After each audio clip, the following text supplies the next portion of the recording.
Thanks for tuning in. You're still watching the World News. We're back for more stories around the globe. On top story, severe wet weather has caused gale force winds, floods, and landslides across Sri Lanka, which have left 20 people dead, the country's disaster management center said on Wednesday.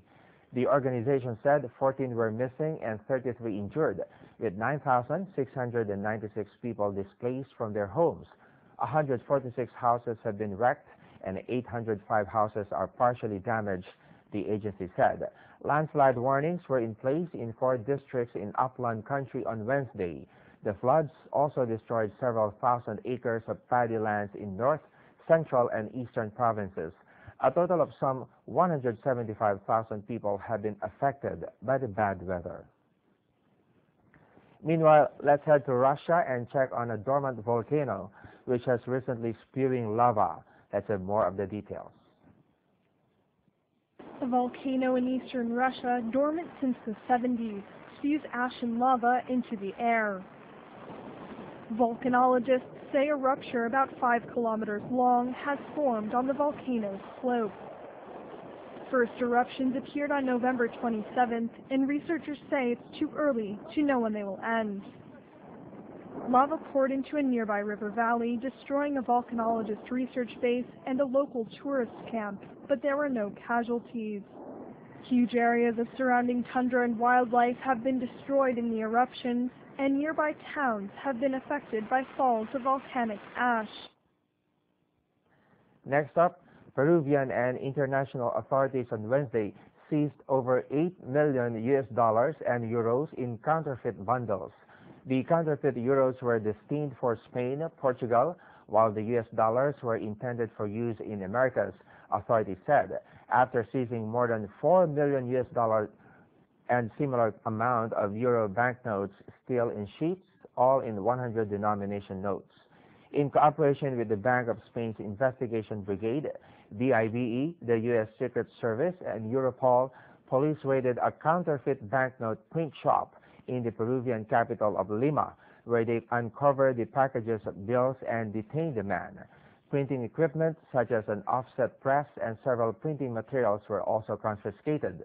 According to the local media, the operation was the culmination of an ongoing and widespread investigation for months involving several international law enforcement agencies.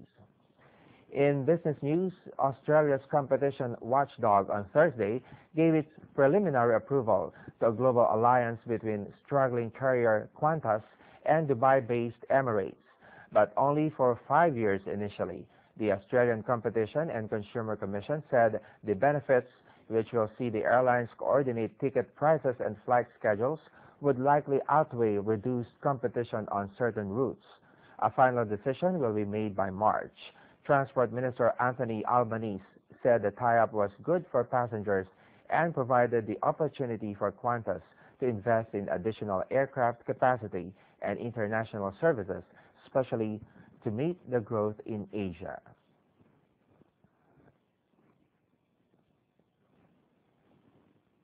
Now in Mexico, archaeologists digging in a pre-Hispanic burial ground in the northwestern Mexican state of Sonora have discovered over a dozen skeletons with signs of skull binding, indicating the reach of an ancient Mesoamerican culture across the country was more prominent than previously believed. Excavators unearthed 25 sets of skeletons at the 1,000-year-old burial ground close to the village of Onavas. 13 of skeletons showed signs of cranial deformations. Another 5 revealed signs of dental deformation. According to some experts, the skeletons are evidence of ancient practice of skull binding, a ritual performed on Mesoamerican youth as a rite of passage into adulthood. The skeletons are believed to date back to Epiclassic period of the Mesoamerican people from 900 to 1200 CE and is the first pre-Hispanic burial ground to be found in Mexico's Sonora region. Investigations at the site are ongoing to determine the precise ethnic origins of the remains. Dubai's government vowed to rebuild 250 ancient buildings at historical sites Tuesday at the 3rd International Architectural Conservation Conference, which opened Monday. The government has decided to rebuild historical structures that were destroyed in the 1960s and 1970s.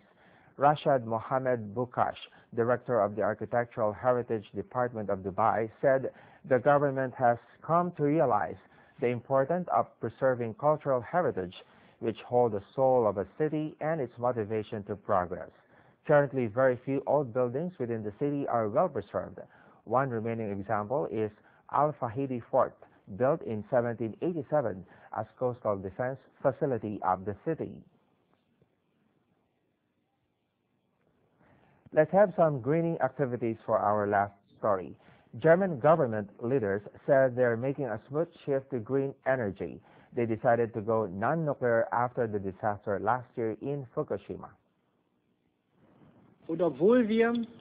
The government has already taken 8 nuclear reactors offline, but this has had no impact on maintaining a stable energy supply. A government report said wind, solar and other renewable sources accounted for 25% of all power consumption in the first half of this year. Green energy sources last year were about 20%. The report attributes the increase to a push toward more energy conservation. Electricity bills are set to rise next year by an estimated $120 per household, and many Germans have complained.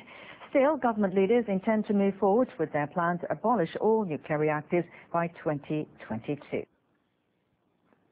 On that note, we end today's World News. See you again next time.